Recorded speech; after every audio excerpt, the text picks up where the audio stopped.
Yo, what is good, people of YouTube? Welcome back to another video. Just to give a little bit more context of what's going on. A lot of my friends have genuinely thought that I've fallen off the face of the earth due to the fact that I haven't been posting, but just been living life with my wife, just like figuring these things out. YouTube has always been my priority before I met my wife, and then once I met my lovely and beautiful wife, Emma, I had to facilitate building a foundation in terms of obviously like putting together a place that we can live together. So, building up, like literally building a condo, designing it, building it, furnishing it, putting all the pieces together. I'll do a house tour if you guys want to see it. But in the studio, got camera 1, camera 2, and just building, progressing. So this is the next evolution of just not doing, obviously I can still do silly things, but there's like a more of a wave of just what's really happening in the world right now. You know what I mean? So that's kind of the wave that we're building on right now. I wanted to share and put you guys on the people that really genuinely care. Put you guys on to Andrew Tate, who I think is a positive force for good. The people that hate on him don't actually understand the things that he's saying and the places that he's coming from. Probably one of, if not the most truly smart and aware human beings on this planet. And it's amazing to see that he's just sharing that knowledge openly with all of us. So I think the people that pay attention are the ones that can really get ahead in this life. So just wanted to put you guys onto that as well. So it's beautiful. Sean O Malley, UFC fighter, interviewed him. And he actually officially won his last fight against the #1 contender guy. So that is very impressive as well. I think there was a lot of good energy that he got from this Tate interview that may or may not have helped him. But let's see. I've watched the first 10 minutes, and I think there's a lot of gems already. So I just wanted to share that with you guys. Oh, he might punch you. What the fuck? Like you don't know? Come on, bro. There's my children's future. Spent on a car. Hold on, let me screen record this for you guys. That way, hold on.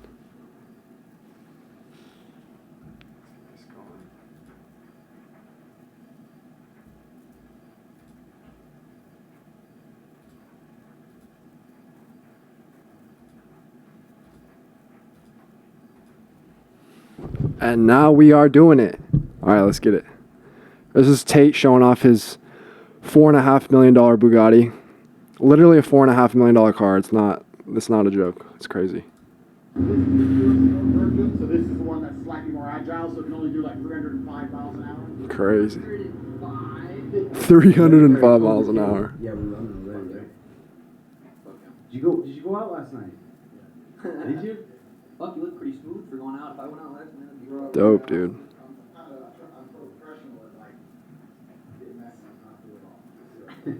How late you go to bed? A lot of the keys to these things is you got to act like a professional. You got to, whatever you're doing, you're like, I'm a professional at this. So even with this YouTube thing, you know what I mean? Like, I'm kind of doing it, and people are like, oh yeah, that's cool, that's cute. But like, if I get the multiple cameras going, I get the audio going, I get the visuals going, I get the effects going, I get the studio going, right? The mentality is, I'm a professional podcaster. You know what I mean? Not from a place of arrogance or a place of whatever else. It's just, I got to take it as, I'm a professional doing this. You know what I mean? So that's the mentality. Don't be like an amateur. You know what I mean? Figure these things out. Learn, grow, be a professional at everything that you do, whether it's podcasting, whether it's, whatever it is, a job. We'll get into that later. Yeah, we're running. You know what I've noticed about podcasts? Nelk Boys did it as well. It's just kind of like, go. Boom. There's none of this like intro, nothing. It's just like, bam, No, go. Yeah, you just got to do it. It's crazy because the other night I was watching some of my older Swagger Day Saint podcasts. Clearly I'm not a professional. Clearly I'm not. I'm nervous. It's very obvious. I've never done podcasting before. Even just sitting down talking with my friends, watching that back. It's awkward because it's like, it's different with the microphones, so the people that are actually able to have genuine conversations over a microphone and be themselves, because obviously I'm trying to put on a front, my friends are trying to put on a front, everybody's putting on a different front. Even having my wife on camera, there's a front to it, and she can't even watch back the videos that we've made together, or even making videos going forward, because she feels uncomfortable in front of a camera. You know, she doesn't feel comfortable being herself in front of that yet, and so I think I've had to be patient with that. I've wanted to make YouTube content with her, but because she's not comfortable with a camera yet, you know what I'm saying? I got to be patient with that and build up and not use that as an excuse of, well, my wife doesn't want to be in the YouTube videos, so that's why I can't make any. But it's like, I'm a professional. So, of course, let's keep making them. I got everything set up. No more excuses. I know I always make a lot of them, but let's try and cut those out. People want to see the content. Let's get it going. I want people to see something there. It wasn't too bad. The club suite out here? You know, maybe I'm getting old. I'm kind of over clubbing now. Yeah. Maybe I'm getting old. Maybe I'm an old man. I wish I was over clubbing, but I can only go every so often. Like, I can only go for a couple weeks, month out of a fight, so I can only go so often, but I think that's why I enjoy them so much. Because it gives you restraint. Yeah. But when I go, You go? I go. I'm too objective driven now. Like, I used to go to the club, and now I go to the club and where's the chick? And then you get the chick in the first 4 minutes, and you're like, all right, cool. And you're gone after 15 minutes, and it's over. You don't. That's it. That's the thing. I have a girl. I've been with her for 7 years, and I tell her when I don't want to go to the club with you. If I'm going to the club, I want to go to the club because I want to pick up a hot chick. That's it. Like that's what it. That's my main objective to go to the club. If I'm for sure one. You gotta admit how honest they're being, because people will lie. No, I go to the club to. They're being open and honest about what the club is. Guys and girls go to the club to try and hook up with each other. That's the reality of it. You go to a club hoping like you'll pick up a guy or a girl. That's why people go to clubs. But no, I'm just going to the club with my girlfriends. It's like, no, it's a shady place to go to if you're married. You know what I'm saying? You don't go to a club alone if you're married, right? But girls will do that. Guys will do that. So, at least they're being honest. It's two boys being honest. And that is rare in this world. People are BSing each other on videos, on whatever, putting on a front. I like Andrew Tate. Genuinely, I like the guy. And after watching literally most of his interviews and most of his vlogs before he got banned, the guy is a G. The guy's a top G. And that's just what it is. If you tell me ahead of time, hey, because he's honest. I don't even know if I really want to go. Well, nobody would. That's how the whole club scene works, right? They send the hot girls in, and the girls go free, and that's why the men spend all the stupid money.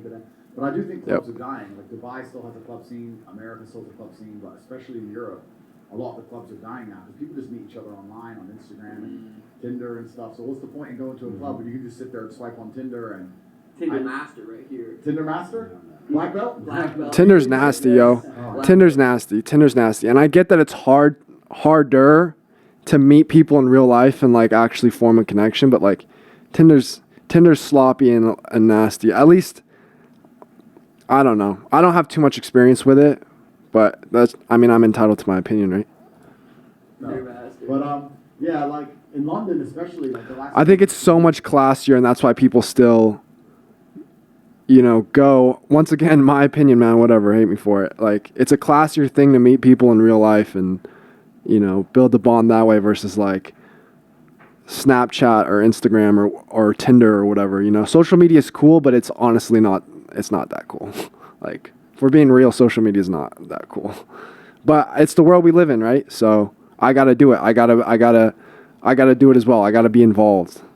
And it was nice being off social media. The fact I wasn't posting on Instagram, wasn't posting YouTube videos, genuinely living like a dope life and building real world experiences versus trying to like fake stuff for Instagram or YouTube. Like, I needed that time, so I don't regret not posting or making videos because this is just the way life is. Like, I actually like got to live and not be so focused on this, but I've had a lot of great experiences, and now it's time I gotta share and give back. And I think there's a lot of valuable insights. Even me watching Tate and you guys watching me watch Tate right now, Tateception.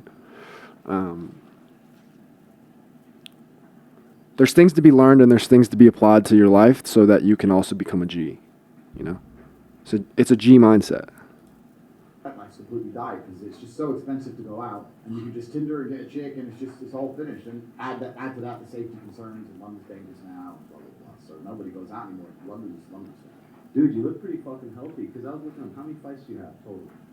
I've had 87. 87. You're still walking around pretty healthy. This guy's had 87 professional kickboxing fights, and he looks healthy. You know, he's in shape, he's tall, doesn't have not blind, you know, still has his eyes and his teeth. A professional, right? Whooped people in kickboxing, came out a G. That's not easy to do. Most people die. Literally, most people that have professional fights, they die. This dude comes out. Why? He's a savage. He's a G. Literally knocks people out for a living. Just a G, you know? In the old school K1 kickboxing days, you fought a lot more. Because even I see the UFC guys now, it's like champ after 12 fights, 13 fights. Back in my day, you had to have 20 fights to even get recognized, and it was a different sport back then. And I still miss it, of course. But yeah, I've had a whole bunch of fights, and also a bunch of different styles because you had to take whatever payday. So kickboxing above the waist, or K1 or Muay Thai or whatever was paying on the day. You were just like, okay, let's go. It's crazy too now because you don't really look up to the fake things. At least there's a lot of people that do look up to fake things and fake people. Andrew Tate is the furthest from that. You know what I mean? He's the real. Andrew Tate is the real deal, you know? And there's so many people that are faking it in this world, and people get lost in that, which is funny. But it's getting harder to separate the real deals from the fakes. You know, the fakes are getting better at being, you know, fake, but when you have a real thing, that's why having real everything, being real and genuine is so important nowadays, you know? So with everything, you know, don't try and solicit a fake thing. How did that transition go between fighting and retiring? Because it's like, dude, you fight, everyone wants to give you everything, you're getting all this clout, your ego is huge, you feel like the man, and then it goes to retired. It's kind of interesting because I never really officially retired. And also, I never really made that much money from fighting. I have to give huge credit to Dana because what he's done with the UFC and the opportunity he gives guys now didn't exist. I mean, I'm 36, I'm not that old, right? But I was at my peak, let's say 10, 11 years ago. It just didn't exist back then. And the reason I ended up doing K1 or kickboxing as opposed Yeah, I never really understood the genius of Dana White, but as I've gotten more into I've been going to boxing classes, I've been watching boxing videos, I've been getting into the MMA boxing scene a little bit more because before I was just a very casual fan. Conor McGregor was the guy that everyone's like, oh, he's the guy, you got to watch his fights. But getting more immersed into that world and understanding these dudes are literally fighting for a living, which is on a whole nother level, a legit sport where they're beating each other up for real. It's not a movie, it's not acting, they're going in there and they're fighting. It kind of blows my mind. And there's levels to every game, whether it's basketball, fighting, like these guys are talking about. It's just crazy, and you can apply these things of these guys are winners, you know what I mean? There's winners and losers in life. That's the cold, objective reality. There's people that win in life, and there's people that lose in life. And you have to take calculated actions to make sure, you are on the winning side. Whatever it is that you're doing, you know? Whether it's, you know, a job or, you know, the things that I'm learning. I can't make these excuses anymore. If I want to make myself a platform, I'm the only one that can get myself there. You know, I can't blame my wife. I can't blame my parents for wanting me to do something else, which they've been very supportive of everything, so I'm very grateful for them. And just getting to this point as well, I think it's a therapeutic thing as well, hopefully, that people aren't going crazy, from social media, which, I mean, they probably are. MMA, I fought MMA 5 times, but you could make the same money fighting K1. In fact, more money fighting for K1 than you could MMA. It was always annoying because it was 8-man tournaments. So they'd have this huge payday, and you'd be like, yes, you get to fight like 3 times in a night, and your shins would get all messed up. Fighting 3 times in a night, dude. Oh my So gosh. I started kickboxing in K1, That's but I never made insane. huge sums of money from it. Like, it didn't make me a millionaire. I had a nice apartment and a nice car, and that was about it. And then I decided to take a year off to make some money. So I didn't officially retire. I just found this way I could make some money. I found this little hustle, and I thought, you know what? Let me take Gotta a year get off the all guap, time, dude. I'll put it in the gym. Let me take a Gotta get clean guapped year up. off and focus on the money. And then by the end of that year, I was making so much money. It's like, okay, now it's hard, right? Now it's difficult. We don't talk about money enough. It's just a fact. Like, if you talked more about money, like, your mind will just find a way to get more of it, you know? As crazy as that sounds, it's true. You just got to think about it, and you got to talk about it, and you got to live it. You have to manifest these things into your life. That's the only way I know how to ever do anything. You know, I don't know how to do anything else other than manifest the things that I want or need. And it's difficult to do, but if you do it the right way, it happens. That's why it's called manifesting. It just, you obviously have to put the work in. You can't just like dream about abs and eat ice cream every day. Like, that's not manifesting nothing, you know? You envision yourself with a 6-pack, then you go to the gym every day, put in the work, and then eventually you have a 6-pack. But you manifest that. You're like, I'm going to go to the gym. I'm going to picture myself with abs, and I'm going to do the cardio, and I'm going to lift the weights, and I'm going to do the ab workouts. And then eventually the abs appear, and you're like, all right, I did that. You know? It happened. I pictured it. I put the work in. Now it's here. Do I go back to fighting, or do I keep making $500,000 a month from home? That's And right. it's kind of like, it's hard, you know? So That's what I say about the guys fighting UFC right now. You don't make, obviously you hear about fighters pay and stuff, you don't make a ton of money your first 5, 6, 7 fights. Even then after you're not making millions. But it's almost a good thing, because if you have these young guys up and coming, making millions of dollars per fight, you might not get that motherfucker for another 2 years. Oh, no, yeah, if you pay a young cat a bunch of money and it's his first time having money, his first time having clout and fame, he's going to fall off. Yeah. And that's the thing, like, I don't know the ins and outs of the fighter pay, but when everyone gives Dana a hard time over it, I'm like, look, your biggest opportunity still exists inside the UFC. If you win all the time, the opportunities are there. You're going to be able to pay your bills if you keep fighting, you train hard, and etc. I had 87 fights, and there's been a time when I was 4-time world champion, and I'm fighting for 50 G's, 40 G's, like a 4-time world champion, you know. Or, yeah, you get invited to a K1 tournament, it's $250,000, which sounds nice. You got to beat, there's 8 psychos, bro. It's not like, and there's also a degree of luck involved in 8 mans, right? There's Like, 8 psychos. That's so real. And then you get in there, but it is interesting, like the psychology. I was in an 8-man tournament in France. There's $1 million jackpot. You got to get through 8 psychopaths in a day. I got to fight these guys to go get $1 million. Like, it's a different mentality, dude. Nobody's going to cut that. The one individual that beats everybody up in that fighting tournament to get the $1 million, like,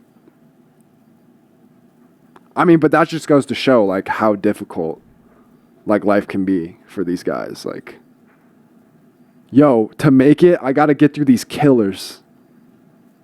Or I can just study really hard in school and get a decent salaried job with insurance and benefits and not have to deal with that. That sounds nice.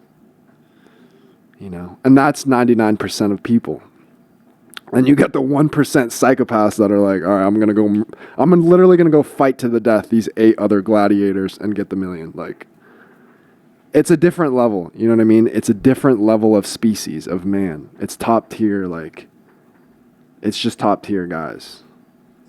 We were there, and it was like the first round was MMA, and the second round was K1. As in, like, the work that they put in. I'm not saying, like, everything that they're saying and doing is righteous or the right way to go about things. I'm just saying in terms of, like, male excellence.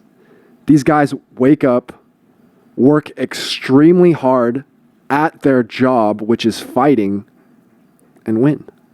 That's what they do.